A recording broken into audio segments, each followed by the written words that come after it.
शरणं गच्छामि संघं शरणं गच्छामि। त्यागमूर्ती तू शांत चित्त तू योग रूप संसारी,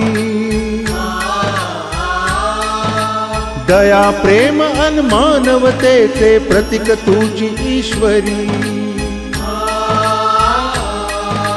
सिद्धमूर्ती सिद्धार्थ गौतम सकलांचा स्वामी। बुद्धं शरणं गच्छामि धम्मं शरणं गच्छामि संघं शरणं गच्छामि। स स स स